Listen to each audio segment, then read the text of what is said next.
Hi again, Greg Bell here at Seahawks headquarters, as you can read on the sign behind me. Final day of minicamp, which means the final day of off-season practices today, and it had a definite last day of school feel to it. The players just joking around, laughing throughout a lot of the practice. Richard Sherman laughing after giving some pointers to fellow rookie cornerback Shaquille Griffin. Jimmy Graham hitting a goal post with a pass from about 55 yards out at the end of practice, playing around in a drill that a contest they often have at the end of practice. Eddie Lacy dancing to the rap music, shimmying his hips. Definite last day of school feel to it. So now 6 weeks, they're off on their own for the longest break they'll have until at least January or whenever this season ends. Training camp will begin rather on the last week of July. So what did the Seahawks accomplish here in these 7 OTA practices and 3 practices in minicamp? Well, number one, Earl Thomas has proven he's back, ready to go from his broken tibia on last December 4th.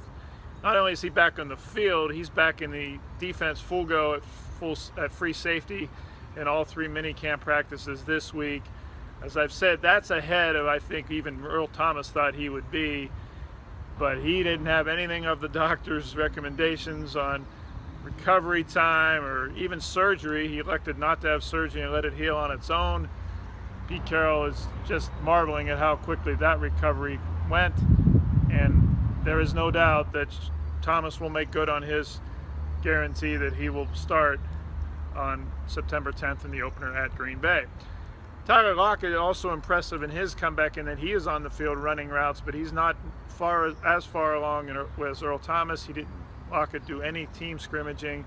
Of course, he broke his leg, both his tibia and his fibula, so 2 bones, and had surgery on an injury that happened 3 weeks after Thomas's on Christmas Eve, so he was already behind to begin with. Carroll is not sure that Lockett will be ready for the start of training camp, as he is Thomas. Luke Joeckel, the other surgery from October, he had a knee surgery when he was with the Jacksonville Jaguars, a new left guard / left tackle. Didn't do any team work again today. Didn't do any teamwork during minicamps or OTAs. The Seahawks are hopeful that Joeckel will be ready for the start of training camp, but they don't see that as a huge deal, even if he is somewhat limited.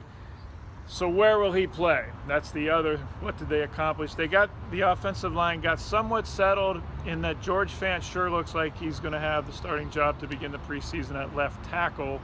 I wasn't as sure of that 3 weeks ago. But that redshirt season that Pete Carroll had talked about wanting Fant to have back early in the offseason came before Fant gained 25 pounds, came back much more prepared physically than he was as an undrafted college basketball player this time last year, and frankly knows the game better because, as Carroll said today, this was Fant's first football offseason. His growth was expected to be exponential. Everything the Seahawks have seen so far says it has been exponential. And if he gets that left tackle spot, at least to start training camp, that means Luke Joeckel will be at left guard to start. And they're paying him $7+ million guaranteed for this year, so he's going to start somewhere. Reese Odiyamo was the starting left guard during these off-season workouts, but that's because Joeckel wasn't in team drills. In the position drills, Joeckel was left guard first, left tackle second. And it looks like it's shaping up that Joeckel's going to get the first crack at starting left guard. Fant at left tackle, Justin Britt again at center after an impressive 2016 there. The right guard is last year's left guard, Mark Lewinsky, and then the right tackle, Jermaine Ifedi, the top draft pick who spent his rookie year as the right guard. Ifedi back at his college position of right tackle. So most of the line has set, depending on what they do with Joeckel and how ready he is. But again, he's going to play somewhere, and it looks like left guard right now.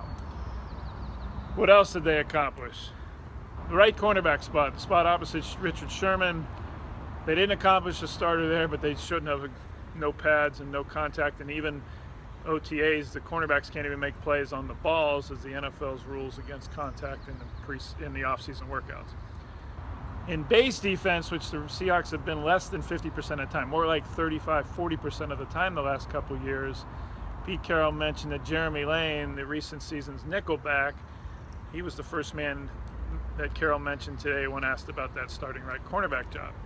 In nickel, which the Seahawks were in all OTAs and almost all their scrimmage practices, and where they've been in, as I said, about 65% of the time the last couple of years, it was Lane back at his normal nickel spot inside, and then the right cornerback job during OTAs was rookie Shaq Griffin's, the 3rd-round pick. This week during mini camps, though, it was Nico Thorpe. So that is the competition that seems to be brewing there when they go 5 defensive backs, Thorpe or Griffin, for that right cornerback job. Defensive coordinator Chris Richard said today that Griffin is one of the sharpest minds they've had at the corner position for a young guy, and the Seahawks had already been raving about his speed and his size at 6 feet and almost 200 pounds. The last thing I think the Seahawks accomplished is they got the offseason over with. Way too much drama, way too much locker room reports. The ESPN report of locker room strife, Richard Sherman versus Russell Wilson, which everyone here has denied and we've talked about. Carroll today said that he was proud of how Sherman had presented himself yesterday during the press conference, that he and Sherman had a, quote, very profitable and substantial offseason working together to get past all the drama of 2016 that he had. And they are trying to start anew there. And I think this will be in the past as long as the Seahawks win games this fall. They get off to the start that the schedule suggests they should get off to. They'll be favored in 5 of the first 6 games, the exception being at Green Bay in the opener perhaps. If they get off to that 5-1 start that on paper says they should, this will all be in the rearview mirror. They start losing games and people will start talking about it, and they'll have to start answering questions about it. So a somewhat productive OTA and minicamp session has ended, but all of this will mean nothing once training camp, then the preseason games, August 13th or 14th or so, and then the regular season September 10th begin. Thanks for watching. You can read me all off-season long, even when there aren't games or practices, at thenewstribune.com, and follow me at gbellseattle on Twitter. Thanks.